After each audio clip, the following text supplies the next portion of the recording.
forma objetiva, eu posso ser carteira assinada e posso ser MEI. Eu posso ser os dois. Eu posso ser dois. Mas existem as limitações e existem alguns problemas que se está dentro relacionado a essas condições. A primeira situação é: todo mundo pode ser MEI?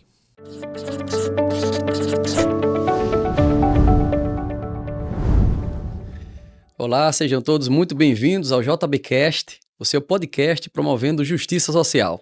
Aqui discutimos temas que afetam diretamente a vida das pessoas e busca promover a equidade em nossa sociedade. Eu sou o Wilbert Tomás, sou contador por profissão e um apaixonado por entender e compartilhar temas que envolvam direito, trabalho e, é claro, a justiça social. Se você ainda não é inscrito no nosso canal, eu faço convite. Se inscreva no nosso canal, dê um like e acione o sino para receber as nossas notificações. Nesse episódio de estreia, temos um tema muito relevante e atual, do regime CLT ao MEI. Portanto, quem está nos assistindo e for carteira assinada e desejar, por alguma razão, abrir o MEI, ou talvez até já ter o MEI, você já tem o MEI formalizado e está pensando em fazer essa transição, deixar de ser CLT para ser MEI, essa é a hora de entendermos tudo a respeito dessa transição, vantagens, desvantagens. Aqui é o lugar certo de você saber exatamente como proceder com essa transição. Sabemos que para alguns essa mudança pode ser um desafio e gerar muita insegurança. A CLT, com suas garantias de direitos trabalhistas, como férias, 13º, FGTS, a tão sonhada estabilidade, oferece um nível de proteção que muitos preferem mantê-la do que arriscar e abrir um CNPJ como MEI e ser microempreendedor individual. Por outro lado, há muitos que veem o MEI uma oportunidade de empreender de forma simplificada, com menos burocracia e, em alguns casos, até mesmo mais liberdade para atuar no mercado de trabalho. Para esses profissionais, a transição é uma chance de se formalizar de maneira mais prática, com custos reduzidos e a possibilidade de crescer no seu próprio negócio. E é justamente isso que queremos nesse episódio de início do JBcast. Como uma possível transição assegura, informa essa pessoa que quer fazer a transição dessa vida profissional, social e migrando do CLT para o MEI. Para isso, vamos entender tudo a respeito nessa conversa. Fique conosco. E é claro que queremos, ao final desse episódio, todos possam sair com mais clareza sobre o que significa realmente ser o MEI, se vale a pena essa transição e como fazer isso de maneira que proteja tanto os direitos do trabalho quanto as oportunidades de quem deseja empreender. Primeiro, vou apresentar o meu companheiro de bancada, Dr. Pedro Saraiva, que é o nosso comentarista, ele que é advogado, especialista em direito tributário e vai fazer uma visão crítica e aprofundada sobre os assuntos que abordaremos aqui no podcast. Portanto, Dr. Pedro Saraiva, obrigado pela presença, seja muito bem-vindo ao JBcast. Eu que agradeço, é muito importante para mim estar aqui nesse momento, ainda mais ser convidado para o primeiro episódio que é tão importante. Espero contribuir com você durante esse episódio e vamos falar mais sobre o tema. Estamos muito felizes em tê-lo aqui, Dr. Pedro Saraiva. Sempre que for necessário, faça as suas considerações. É muito importante para que quem esteja nos assistindo entenda que o direito tributário traz muita relevância, ajuda na tomada de decisão. Sim. Também para essa sistemática de construção de ideias de quem está na CLT e quer migrar para o MEI, ou talvez até trazer mais clareza a respeito desse tema tão importante para quem está nos assistindo. E para enriquecer ainda mais a nossa conversa, temos um convidado muito especial, mais que especial. Ele é Dr. Wildon Rodrigues, advogado especialista em direito trabalhista, com uma vasta experiência no campo das relações de trabalho, advogado do Sindicato dos Professores, empresário do direito, especialista em planejamento sucessório. Então, vamos entender hoje um pouco melhor as diferenças e impactos das mudanças desse regime. Dr. Wildon Rodrigues, é uma honra ter o senhor conosco aqui nesse primeiro episódio. Obrigado por atender o nosso convite, receber e aceitar. Seja muito bem-vindo ao JBcast. Eu agradeço e fico muito feliz, né, de a gente ter esse primeiro episódio e eu estar aqui como convidado, né, e um tema relevante, importante e que há uma confusão muito grande dentro da sociedade, dentro do trabalhador, dentro daquele prestador de serviço, né. o que é esse MEI, o que é o trabalhador de carteira assinada, e estamos aqui para poder explicar, informar e dar a oportunidade do trabalhador decidir, né, qual o melhor caminho que ele deve seguir. Sim. Então, pessoal, já estamos prontos para começar. Vamos explorar tudo sobre o regime CLT e MEI, microempreendedor individual, e entender os desafios e as oportunidades que surgem com essas mudanças. Fique ligado que o JBcast está começando agora.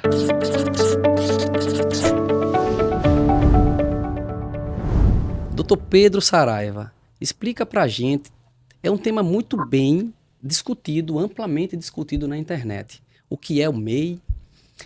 Como nasce o MEI? Quais são as características de um MEI? Quem é CLT, carteira assinada? Mas explica um pouco para a gente o que é ser MEI, para que o nosso ouvinte talvez esteja sentado conosco aqui nessa roda de bate-papo. Por favor. Sim. Então, o MEI, ou microempreendedor individual, é um regime empresarial simplificado que foi instituído pela Lei Complementar 128, em 2008, com o objetivo de reduzir as informalidades das pequenas empresas, pequenos negócios, e também dos profissionais autônomos. O objetivo do MEI, além de fazer essa regularização, ele é voltado para os profissionais que têm o seu faturamento anual até R$ 81 mil, ou 6.750 mensalmente. Só que a observação é para observar o limite anual e não esse mensal. Esse mensal pode ser um pouco abaixo, pode ser um pouco acima, mas sempre observar o limite. Uma das características do MEI em relação às outras empresas é justamente o seu regime de tributação um pouco mais simplificado.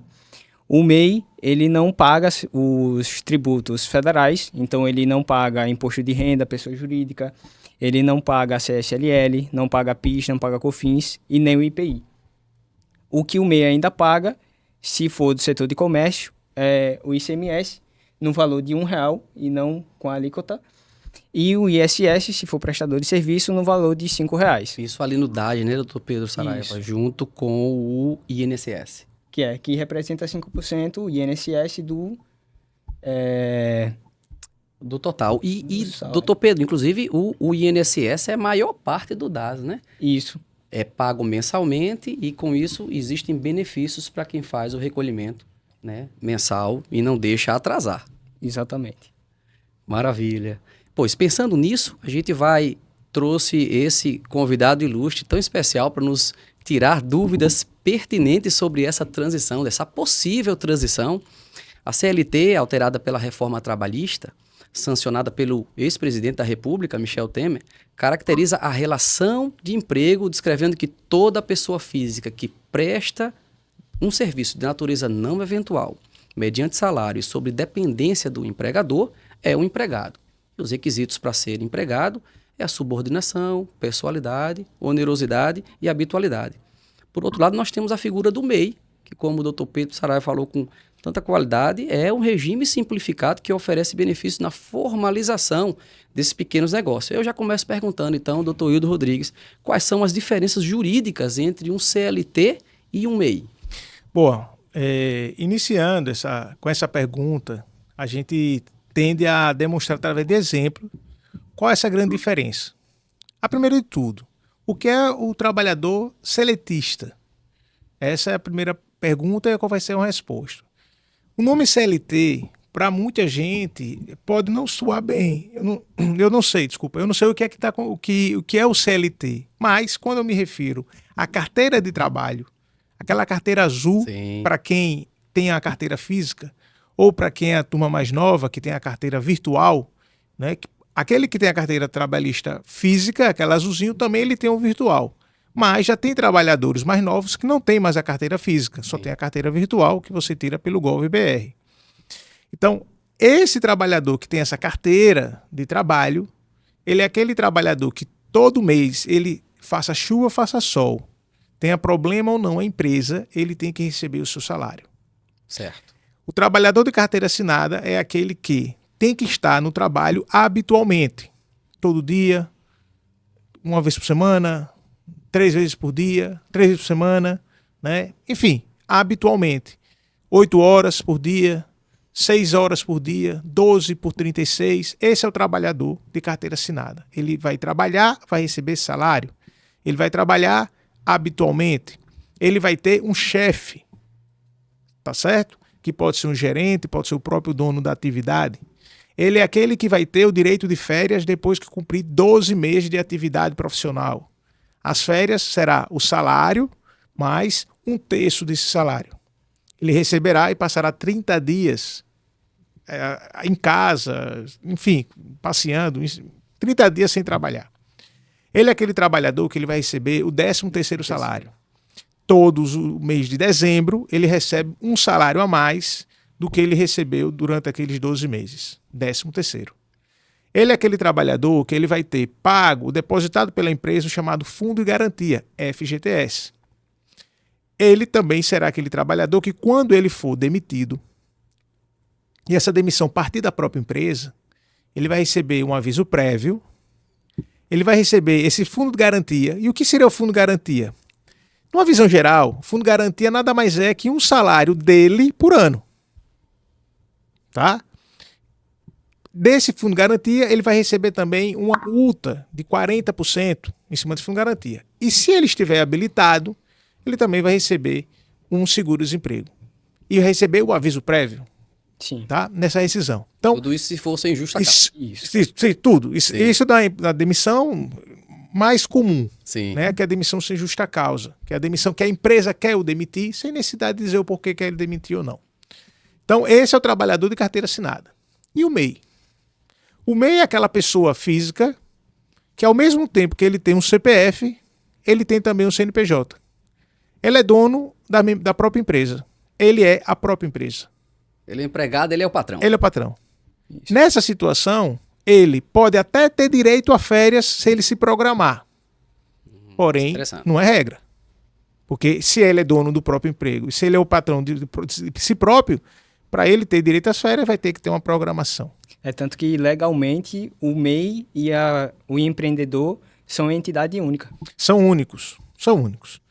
Ele também é aquele trabalhador que ele vai receber aquele salário daquela prestação de serviço que ele fizer e que ele combinar com a quem ele está prestando serviço o valor daquela atividade.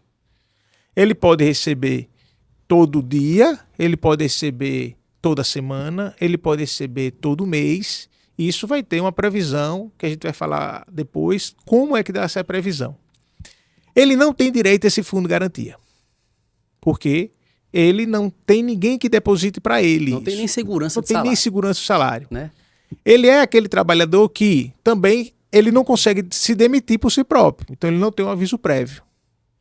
Ele não tem os 40% de seguro-desemprego e ele não tem os 40% do fundo de garantia e ele nem tem o seguro-desemprego. Ele tem, bem parecido com o de carteira de trabalho, direitos previdenciários, ou seja, ele tem alguns direitos que o INSS vai conceder a ele, vai conceder a ela. Mas existe uma limitação, que é a questão da aposentadoria por tempo de contribuição ou aposentadoria por idade. Então, são benefícios, em regra, são né? Benefícios previdenciários. Em regra, tem essa grande diferença. Inclusive, até nos benefícios, doutor Hildo Rodrigues, tem diferença entre CLTista e quem Isso é MEI. mesmo. Então, isso dá pra mesmo. gente, inclusive, abordar essa questão dos benefícios para separar muito bem e quem está nos ouvindo entender se é vantagem ou não essa Isso migração, para fazer essa na balança, comparando quem é melhor. Fica o CLT ou o MEI. Certeza absoluta. E uma das grandes características dessa diferença também é a questão salarial. Eu acabei falando, mas não dei esse exemplo. Sim. O salário do seletista, que ele tem a carteira de trabalho, ele pode ser qualquer valor. Se eu achar que aquele trabalhador pode receber R$10.000 por mês, eu vou pagar ele R$10.000 por mês. Já o MEI, ele não pode receber, como o Pedro falou aqui, Pedro Saraiva falou, ele não pode receber o quê? Mais de R$81.000 por ano. Então há uma limitação. Então há limitação. Não, uma limitação para quem é seletista. Quem é seletista. Depende muito do patrão, de quem o contratou. Isso aí. Então, essas limitações é a grande diferença em termos dessa pergunta, CLT e MEI. Certo. Doutor Hildo, quem está nos ouvindo certamente fica se perguntando, eu como um trabalhador com carteira assinada, eu posso abrir um CNPJ? Eu posso ser CLTista e posso também ser MEI? Ou eu tenho que abrir mão de carteira assinada para poder migrar para o MEI? Bem, se for de forma objetiva, eu posso ser carteira assinada e posso ser MEI. Eu posso ser os dois. Eu posso ser dois. Mas existem as limitações e existem alguns problemas que se está dentro relacionado a essas condições. A primeira situação é: todo mundo pode ser MEI? Essa é a primeira pergunta. Nem todo mundo pode ser MEI. E por que, Hildo, nem todo mundo pode ser MEI? Porque a legislação que Pedro Saraiva citou aqui, doutor Pedro citou aqui, ela limita a abertura desse MEI para aquelas atividades que existe uma regulamentação. O que é regulamentação? Existe uma legislação que vai dizer o que aquele profissional deve fazer, deve seguir, um código de ética, toda situação. Exemplos: contadores, advogados, profissionais liberais, engenheiros, médicos. Tá? Esses profissionais, todos aqueles que são regulamentados, nós citamos esses quatro por ser quatro na verdade, mas podia ser muito mais. Sim. Porque são as profissões mais vistas, vamos dizer assim. Então, esses profissionais, por mais que eles sejam carteira de trabalho, tá certo? O advogado, ele pode ter carteira de trabalho? Ele pode trabalhar no escritório, o escritório pode contratar ele tendo uma carteira de trabalho. Mas o profissional liberal não pode abrir um CNPJ não pode como abrir MEI. CNPJ como MEI. Entendi. Ele pode ser médico, trabalhar num hospital de carteira assinada, e ele não pode ser um MEI. Da mesma forma que um engenheiro. Tá? Então, essa é uma das grandes limitações que a gente vai ter nesse tipo de atividade. Então, o profissional, ele pode ser carteira assinada e pode ser MEI, novamente. De forma objetiva, sim, existe a sua exceção. Essa é um dos elementos. Então, respondendo, pode. Pode. Via de regra, eu posso. Se eu não sou profissional liberal, eu sou um autônomo, então eu posso tanto ter carteira assinada quanto abrir um CNPJ como MEI. Com certeza. O MEI é a porta de entrada para o início de um empreendimento, né? Tá. Quem está nos ouvindo talvez fique preocupado, então, com enfrentar os desafios dessa possível transição. Então, o que você pode dizer para a gente como desafios legais para deixar de ser CLT para ser MEI, os que optarem por isso?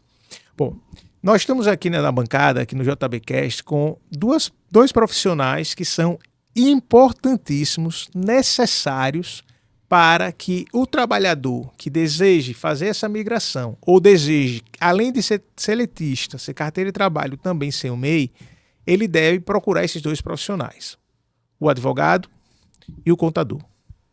O advogado, ele vai olhar para o seu cliente que foi lá perguntar, esse trabalhador que foi lhe perguntar se é interessante ele migrar para o MEI, e esse advogado vai fazer algumas perguntas. Primeiro, qual o objetivo? A empresa quer que você migre para MEI? Se ele disser sim, existe uma ilegalidade, possivelmente uma ilegalidade, uma situação aí de acobertar, criar uma fumaça, né? Dentro do quê? Dentro da atividade de que ele é carteira de trabalho, e a empresa quer criar um MEI para poder fugir dos custos, né? Do empregador muito com o trabalhador. Que é chamada pejotização. Que é a chamada pejotização. Eu vou deixar de ter um funcionário CLTista e vou abrir mão das minhas obrigações como empregador, das obrigações sociais, e tê-lo como MEI. Inclusive tem uma carência, tem que respeitar uma carência caso o empregador deseje deixar de ter o funcionário do CLT para poder tê-lo como MEI. Isso mesmo. Agora, essa carência não quer dizer, passando essa carência, não quer dizer que aquela condição de trabalhador seletista, de PJ, que é o que vai ter o CNPJ, ele seja o trabalhador que vai desempenhar essa situação. Porque as características que você citou no início do JBcast, que está relacionado à subordinação. O que é subordinação? Alguém mandar em mim como trabalhador. Eu não sou autônomo para dizer o que eu vou fazer e o que eu quero fazer. A questão do trabalho não eventual, que é o habitual. Sim. O recebimento de salário e a obrigação de sempre eu estar prestando serviço como pessoa física, que é a pessoalidade, isso deixa de existir. Isso deixa de existir. né? O MEI, ele pode, no dia que ele não puder ir trabalhar, porque ele tem outra atividade, ele ficou doente, enfim, ele teve que viajar, está fazendo um curso, está estudando, ele pode mandar uma pessoa no seu lugar, claro que nesse caso um funcionário dele, para que preste esse serviço. Se a empresa que fez essa mudança de CLT para MEI de todos os seus funcionários permitir isso, bom, ela está abrindo mão da chamada subordinação, o trabalhador vai no horário que aí que eu vou falar dessa situação, vai estar num contrato de prestação de serviço, e aí tudo bem. Caso não, o empregador ele pode estar criando um grande problema para ele, porque esse trabalhador vai se sentir lesado nessa mudança de carteira de trabalho para a CNPJ e vai buscar o direito trabalhista na Justiça do Trabalho. E o custo para que o empregador se defenda nesse processo e ele queira questionar em todas as instâncias possíveis e necessárias na relação da Justiça do Trabalho, ele vai ter que ter um custo, ele vai gastar muito dinheiro. Tá? Então, primeiro de tudo, procurar o profissional do direito. Certo. Para que ele dê essa dica, dê esse parecer, observe isso e, verificando que o MEI é necessário, e que há uma possibilidade também, ele vai formalizar para aquele seu cliente um contrato, que é a chave para uma atividade que saia bem para o empregador e para o empregado, ou seja, para o empregador e o prestador de serviço. Enquanto o senhor falava, eu fiquei me perguntando. Então, eu ia perguntar exatamente isso. Quais são as condições, aonde estão descritas as condições de prestação de serviço quando o MEI for executar um serviço para alguém? O contrato que o senhor nos traz, então traz muita clareza a esse questionamento. Então, no contrato estariam pré-determinadas as obrigações e os direitos dessa prestação de serviço. Então, o senhor julga importante a confecção do contrato para que ali fiquem claras as condições de execução de serviço? Com certeza. Por isso que eu disse que os dois profissionais importantes é o advogado e o contador. O advogado, na hora que ele esclarecer ao trabalhador a vantagem e desvantagem do MEI e a necessidade de ele achar que deve ser MEI, é a constituição, é a construção de um contrato de que ele leve para todo mundo que ele vai prestar o serviço, para que naquele contrato tenha as garantias, direitos, obrigações das partes. Tá, aí fica uma dúvida nova para mim. E quem é que confecciona esse contrato? Eu posso então, doutor Pedro Saraiva, ir para a internet e fazer um copia e cola? Eu tenho como consultar isso no Google? Eu vou para um IA, tantas IAs possíveis aí, então eu vou lá, coloco lá no chat e peço para que se confeccione o contrato. Onde é que eu fico mais seguro para poder confeccionar um contrato que realmente, não sendo redundante, me assegure os direitos e minhas obrigações? Qual é esse caminho, doutor Edson Rodrigues? O trabalhador, as pessoas, elas têm a liberdade de procurar qualquer situação nos ambientes da internet, certo, e aí dar resposta. Mas as ferramentas para isso. Mas os profissionais, né, mais importantes para essa situação é o advogado. E que vai fazer aquele contrato observando as legislações brasileiras, as pertinências do contrato, as obrigações e deveres de cada parte, multas por não cumprimento de alguma das partes, né? Aonde essa multa ela poderá ser cobrada, se vai ser dentro de um ambiente de uma justiça local, dentro de uma associação que tem mediação, né? Então, há essa situação. E o contador, que eu não posso deixar de falar da responsabilidade desse profissional na constituição de um MEI, é o seguinte, bom, da mesma forma que ele pode procurar um contrato no Google, no ChatGPT, em qualquer outra ferramenta de inteligência artificial, ele também pode abrir o MEI apenas pelo aplicativo do Gov. Sem a utilização de um contador. Embora seja muito recomendável. Muito recomendado. Ele tem que entender, o trabalhador, quando ele fizer essa alteração, ele escolher essa situação, ele tem que entender que existe uma legislação na relação contratual e na situação contábil. Você falou no instante que ele tem uma obrigação de pagamento. Esse pagamento é saída pelo DAS, que é um documento da arrecadação simplificada. Ele vai conseguir fazer isso, Ó, quem vai fazer isso e tem como profissão fazer isso? O contador. E quando o senhor fala contador, isso me remete ao Código Civil, porque o novo Código Civil diz que o contador é corresponsável tanto pelo sucesso quanto pelo fracasso de um empreendimento. Então, a responsabilização do profissional de contabilidade, eu acho que traz mais segurança. Com certeza, e nem tanta fragilidade de estar se relacionando com alguém que é virtual, que nem humano é. E eu acho isso salutar, importante. Sem destacar que eu quero com clareza lembrar que quem é CLT e abre um MEI perde a condição de seguro-desemprego. Isso mesmo. Não vai ter o saco-desemprego. Ele não vai ter seguro-desemprego. Tem as obrigações do recolhimento do DAS mensal. Ótimo. E ele vai, só para complementar, ele vai perder o seguro-desemprego mesmo que ele seja demitido sem justa causa daquele trabalho que ele tem a carteira de trabalho. Isso. Ele é MEI e ele é carteira de trabalho. Nós falamos que ele pode ser os dois. Não foi isso? Sim, sim. Mas no momento que ele tem essas duas condições de carteira de trabalho e de MEI ao mesmo tempo, pelo dia ou determinado horário, ele presta o serviço como carteira de trabalho. No folga dele, ele presta serviço contrato como MEI, através de contratos. Se ele ficar desempregado do carteira de trabalho, ele não receberá o seguro-desemprego, porque o nome seguro-desemprego é para quem não tem nenhuma atividade que garanta uma subsistência. Perfeito. E aí ele vai ter direito, não tem direito ao MEI. Ele tem direito a todos os demais garantias, aviso prévio, garantia 40%, salário não recebido, proporcional, tudo isso. E aí, doutor, me permita, aí vem a dica do contador. Geralmente, quando abre-se um MEI, as pessoas pensam no benefício da aposentadoria. E aí nós falamos aqui dos cuidados que quem é MEI tem que ter na contratação, ao ser contratado, em confeccionar muito bem um contrato de prestação de serviço. Mas tem gente que esquece que abrir um CNPJ como MEI é pensando somente na aposentadoria. Tem gente que está nos ouvindo e não é CLT. E tem um MEI. E pensa em fazer o seguinte: eu vou abrir um CNPJ, um MEI, porque eu vou contribuir mensalmente para me aposentar.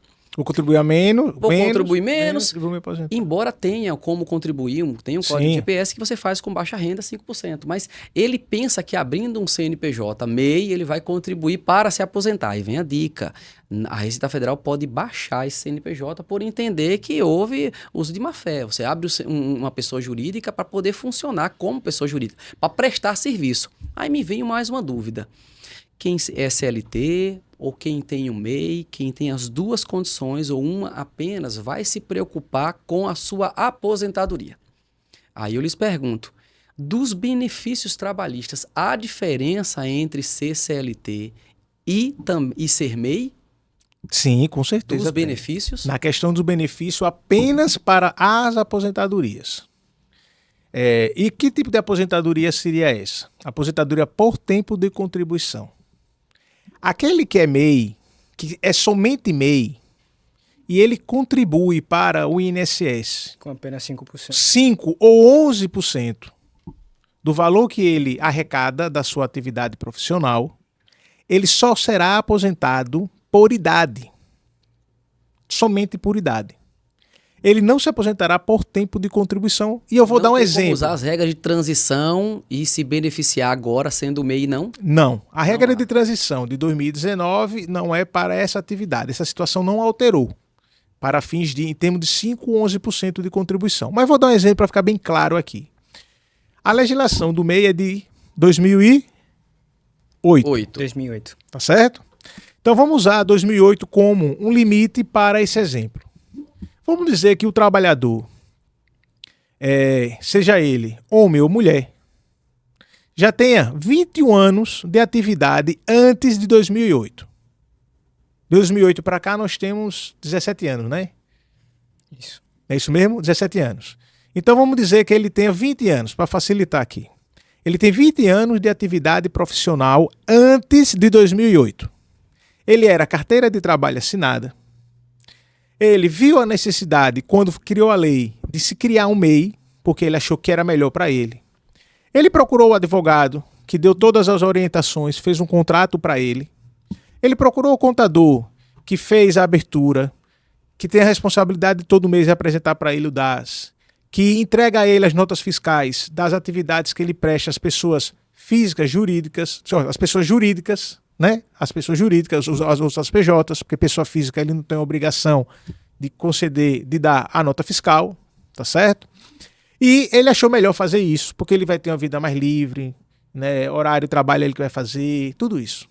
E ele viu a possibilidade de pagar menos o INSS. Por quê? Porque na condição de trabalhador, que recebia, vamos dizer que ele recebia R$5.000 por mês, ou 6.750, que é o mesmo valor do MEI, e ele pagava, nesse caso, 14% Sim. de previdência. Ele disse, pô, 14% de 6.750, eu vou... Não é um problema. Eu vou pagar em cima de 11% ou de 5% e vou economizar meu dinheiro. Que eu vou pegar esse dinheiro, vou juntar, já que eu não tenho as férias de 1/3, eu vou juntar esse dinheiro e vou fazer o quê?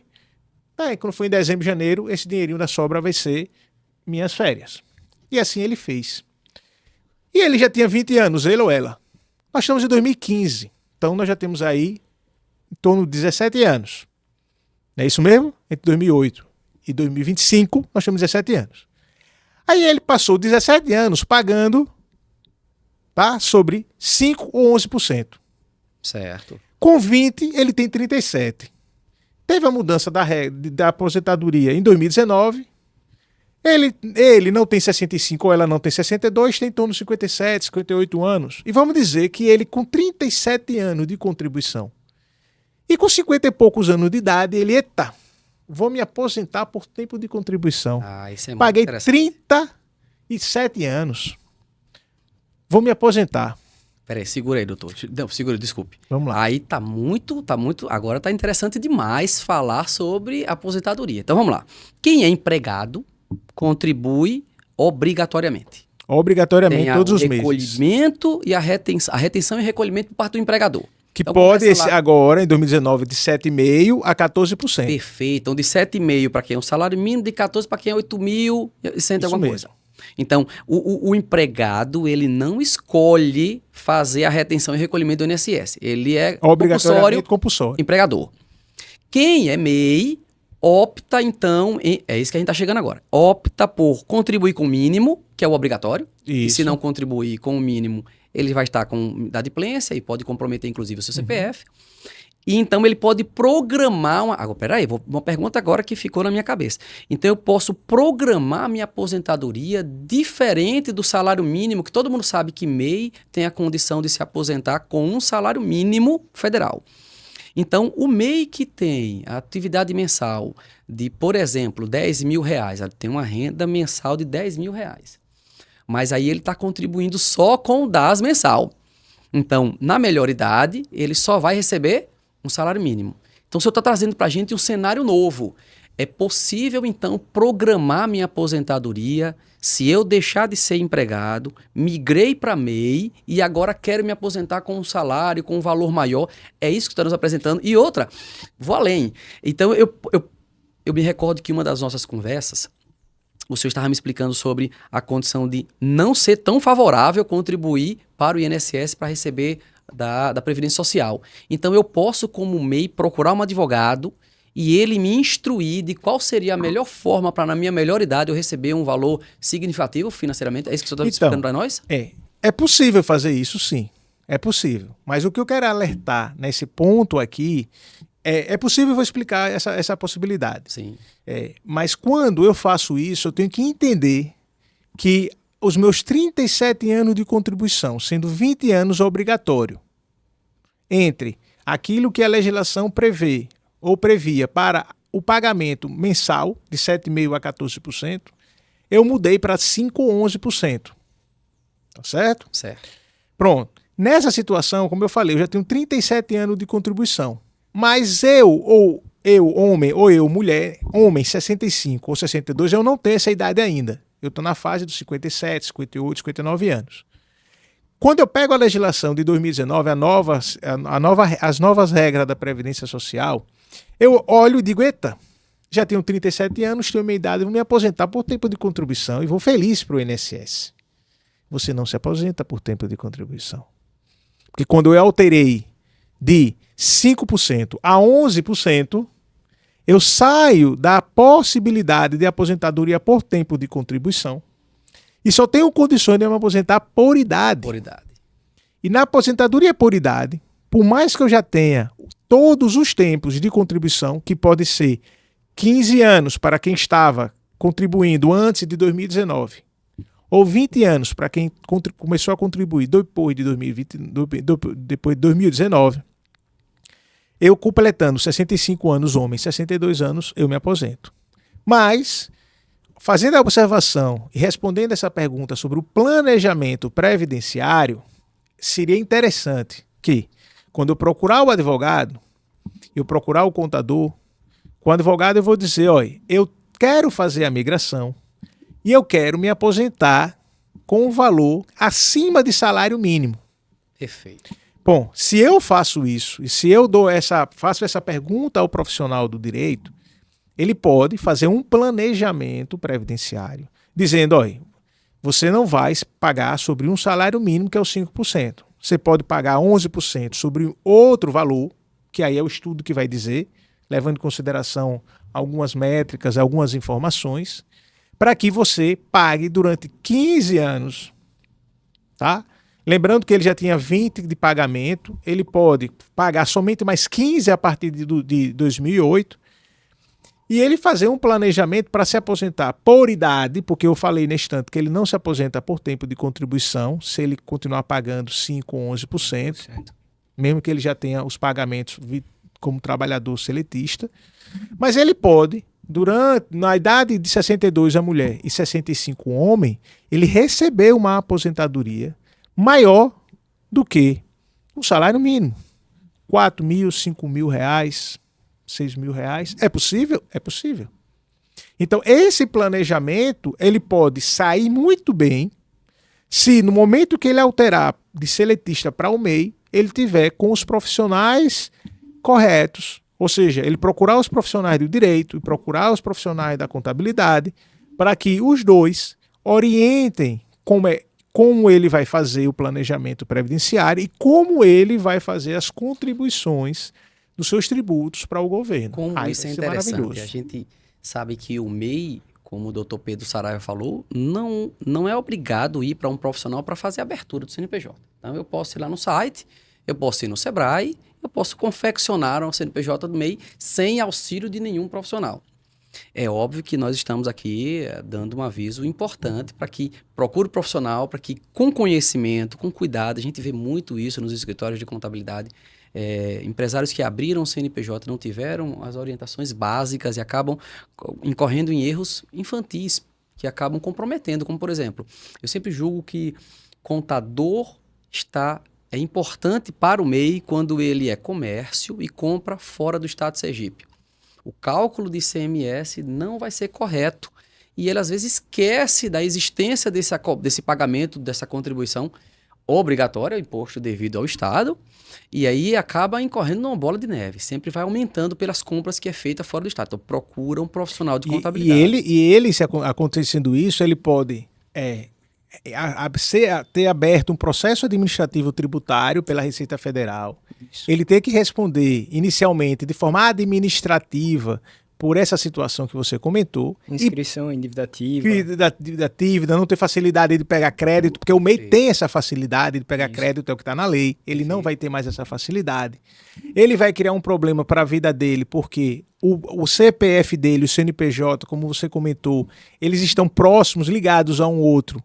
Então, ele criando problema para o CNPJ dele, ele está criando ao mesmo tempo um problema para o CPF dele. Perfeito. Ele pode ter problemas com os bens pessoais que estão ligados a esse CPF. E ele vai ter que depois procurar um profissional do direito para um tributarista, para que o tributarista, o profissional do direito, diga o seguinte, vamos fazer uma defesa judicial.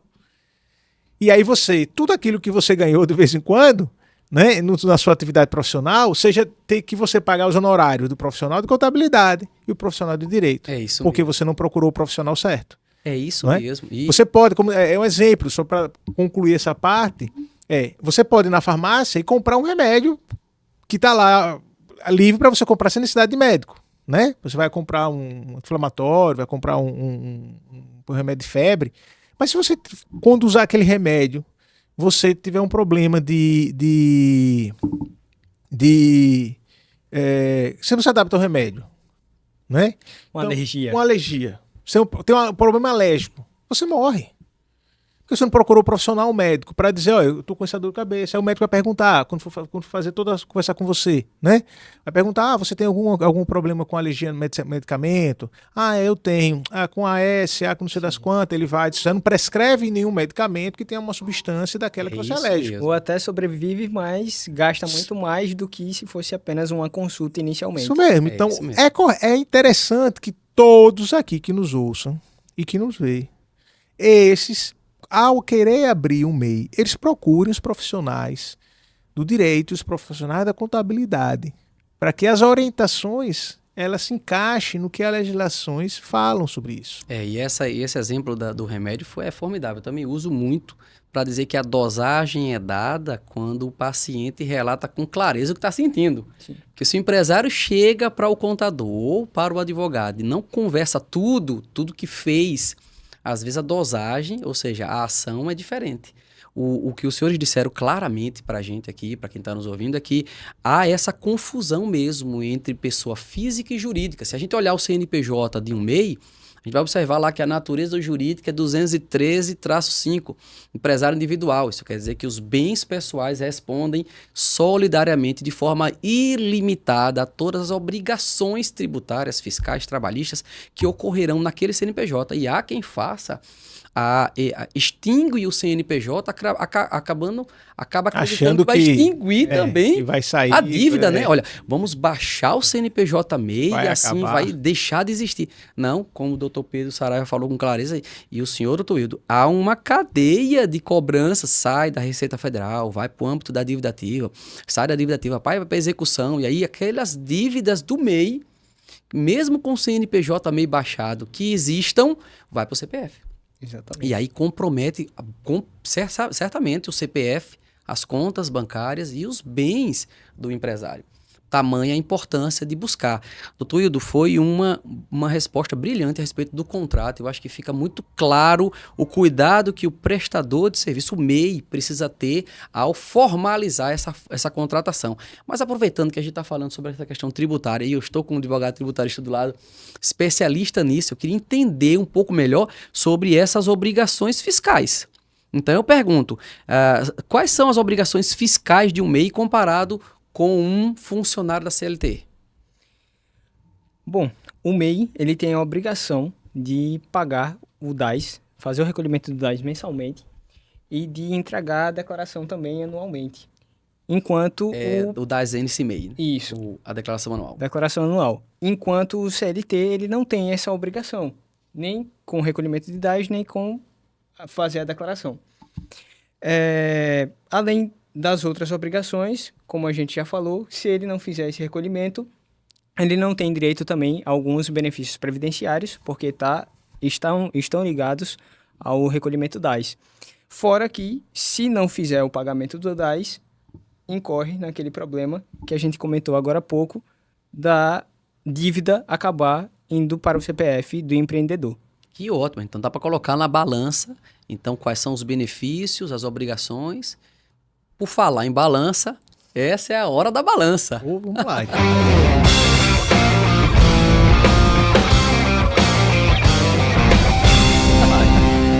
A hora da balança, doutor Pedro Saraiva, é quando o nosso convidado é colocado... Há uma pressão agora sobre o nosso entrevistado, né? Sobre o nosso convidado especial, o doutor Hildo Rodrigues, para se posicionar a respeito de um dos lados. Doutor, então é muito importante para quem está nos ouvindo que entenda o que o senhor orienta como profissional do direito, se vale realmente a pena, do seu ponto de vista, essa migração é válida, se não é válida. Conta pra gente, para todo mundo que está nos ouvindo, exatamente a sua opinião a respeito dessa transição. Que eu acho que do lado de lá, todos que estão nos ouvindo, fica pensativo. Poxa, diante de tantas aberturas de possibilidades, benefícios, vantagens, desvantagens, o que é que o doutor Hildo Rodrigues tem para nós? Conta pra gente, qual é a sua opinião a respeito disso? Bem, a gente tem que, primeiro de tudo, tirar da mente que a ideia de eu ser empreendedor de mim mesmo é a melhor saída para toda a situação financeira, né, e familiar. eu sou empreendedor de mim mesmo se eu sou assalariado, se eu tenho uma carteira de trabalho e recebo salário mínimo, que eu tenho as garantias que nós já comentamos aqui, que são garantias certas e legais e que devem ser cumpridas por todos os empregadores. E eu quero mudar, por quê? Porque a força dos poderes da comunicação, das mídias, né, das redes sociais, é que você seja empreendedor de si mesmo. Você é dono do seu próprio negócio. Você vai ter horário para fazer o que você quiser. Você é aquela pessoa livre. Vira patrão, pode Vira até patrão ter um de si funcionário, próprio. Né? Você pode até ser patrão de outra pessoa. Sim. Você tem que colocar aí nessa balança o que é mais interessante para você. Se você é um trabalhador assalariado, que seu salário não ultrapassa, vamos dar aqui como exemplo, R$5.000, já que o limite do MEI é 81 mil, 6.750 por mês durante 12 meses, vamos colocar 5 mil aí como um padrão aí para esse exemplo. Sim. Né? Dessa balança, dessa pergunta referente à balança. Então, esse trabalhador que tem todas essas garantias, esse trabalhador ele tem um fundo de garantia que é mais R$5.000 por mês, por ano. Ele tem as férias que vai dar em torno de R$8.000, suas férias. Tem um 13º. Não, 6.750, R$7.000. Ele tem um 13º. Né? Na sua demissão ele tem um aviso prévio, ele tem um recolhimento desse fundo de garantia, tem a multa dos 40%. Então, será que é interessante para ele? Tem o seguro-desemprego. Tem o seguro-desemprego. Será que é interessante para ele deixar? Bom, ele tem que ser aquele profissional que vai criar um MEI, que a sua atividade profissional, dentro daquilo que ele vai prestar o serviço, seja uma atividade muito interessante para se colocar no mercado, ou que ele seja um profissional de capacidade, de cumprimento das suas obrigações, horários, deveres, daquilo que você está pactuando com uma outra pessoa, decisiva para essa alteração. E você tem que, antes de tudo, antes de qualquer mudança dessa, novamente eu vou reforçar a todo trabalhador que entenda que deva ou que acha interessante fazer essa migração, que ele procure um advogado, que ele procure um contador para essas garantias.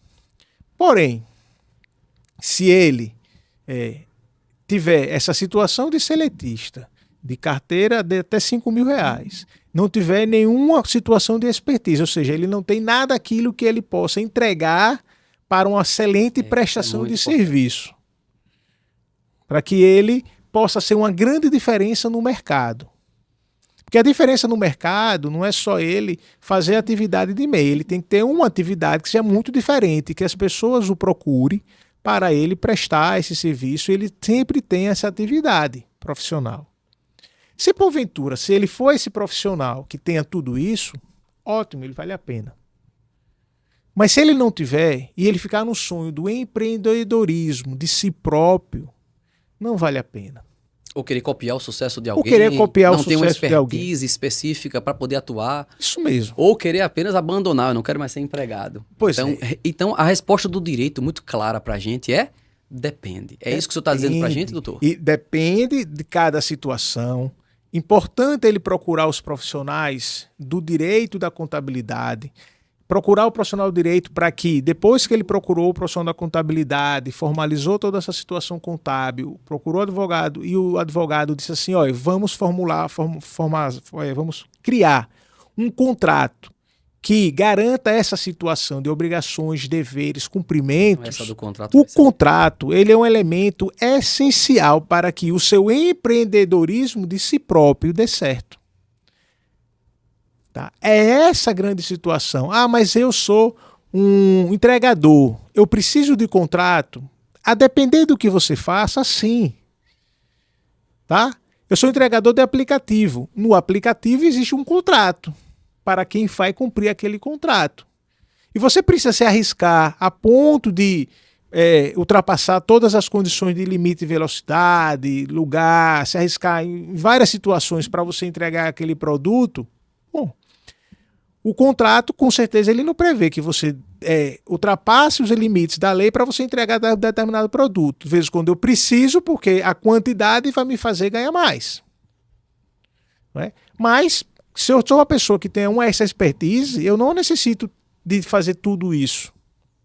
Então, é um depende mesmo. No direito é engraçado. Você quer dar uma resposta fácil, a resposta depende. Não é, né? Sim. Mas o que eu estou falando, além do depende, é saber os profissionais que você vai procurar e o que esses profissionais vai mostrar e entregar a você para você ser um excelente profissional empreendedor de si próprio. Então, satisfeitas essas condições, a direção é que sim, a transição é salutar, é saudável. Saudável. Tem uma coisa muito, muito interessante de quem nos ouve, que pode ser a dúvida de como eu chego para um advogado para conversar. Acho que a profissão do direito, né, às vezes afasta um pouquinho a gente fica um pouco encabulado de como chegar. Então, a porta do escritório do direito, do mundo do direito, está aberta para receber esses empresários e auxiliá-los nessa tomada de decisão. É isso, doutor? Isso mesmo. Todo profissional do direito, todo advogado inscrito na OAB, ele tem capacidade técnica para informar a esse trabalhador qual a melhor solução para ele. Para um cuidado de que eu vou procurar um advogado quando há um litígio, um problema, quando há uma situação adversa. Então, como é que eu vou fazer? Vou procurar um advogado para resolver? Quando despreza essa importante informação anterior, prévia. Mitigar, ou seja, diminuir qualquer problema existente. Excepcional. Então, tanto o empregador que queira transformar seus trabalhadores seletistas em MEI, ele é interessante que ele procure um advogado para saber esse impacto, né, dessa mudança, que ele procure o seu contador para que ele verifique a situação contábil, se é interessante ou não.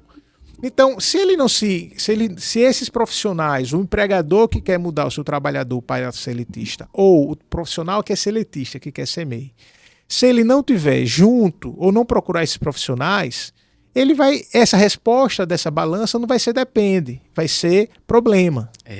Sem dúvida. Então, tá aí a Sem resposta. Dúvida. Que maravilha. Bom, a gente não citou em nenhum momento dessa entrevista a saúde e segurança do trabalho, mas eu acho importante, em meio a toda essa conversa, eu lembrei dessa obrigação que os empregadores têm que ter. Quem é CLT não se preocupa, porque é o empregador que tem o cuidado de garantir que as condições de trabalho estejam como mandam as normas regulamentadoras, mas quem passa a ser MEI tem o cuidado agora de ser como patrão de si mesmo ou como empregador, porque tem a condição de ter um funcionário no MEI, é o limite que hoje nós temos. Ele é que passa a cuidar do SST, das condições de trabalho, dos EPIs, dos programas que se remetem a responder o que descreve as normas regulamentadoras. Então, deixa eu ressaltar só esse fato importante que é o SST para quem é CLT e passa agora a ser empregador, passa a ser dono do seu próprio negócio, o microempreendedor individual. Bom, assim chegamos ao final do primeiro de muitos episódios do JBcast. Hoje discutimos um tema essencial e de grande relevância para o mundo do trabalho no Brasil, a transição, a possível transição no regime CLT, na consolidação dos direitos do trabalho para o MEI, microempreendedor individual. Como vimos, existem diversos pontos a serem considerados, tanto para quem tem receio dessa mudança, quanto para aqueles que enxergam nela uma oportunidade de crescimento profissional. Quero agradecer imensamente ao nosso comentarista, Dr. Pedro Saraiva, pelas contribuições sempre com uma visão crítica e enriquecedora sobre o nosso tema. Muito obrigado, Dr. Pedro Saraiva. Eu que agradeço novamente por ter participado desse primeiro programa e estou disponível para os próximos.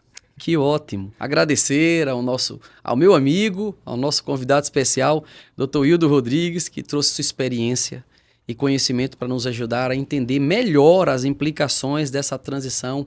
Muito obrigado, Dr. Wildo, por estar conosco nesse momento. Eu que agradeço o convite e sempre estarei à disposição e que seja um sucesso o JBcast. Nós agradecemos. A justiça social está diretamente ligada a garantir que todos tenham acesso à informação, às oportunidades e aos direitos que merecem. Esperamos que esse episódio tenha sido esclarecedor e, acima de tudo, que ajude você, ouvinte, a tomar decisões mais informadas sobre a sua vida profissional. Para você que está nos ouvindo agora, não esqueça de compartilhar este episódio com seus amigos, familiares e colegas que possam se beneficiar dessas informações. Nosso objetivo é criar um espaço de debate, reflexão e, claro, promover um futuro mais justo para todos. Nos vemos então no próximo episódio do JBcast com mais conteúdo relevante e discussões que impactam a nossa sociedade. Até lá, e não se esqueça, a justiça social começa com a informação e a ação. Eu sou o Wilbert Tomás, contador. Um forte abraço, fique com Deus. Até lá.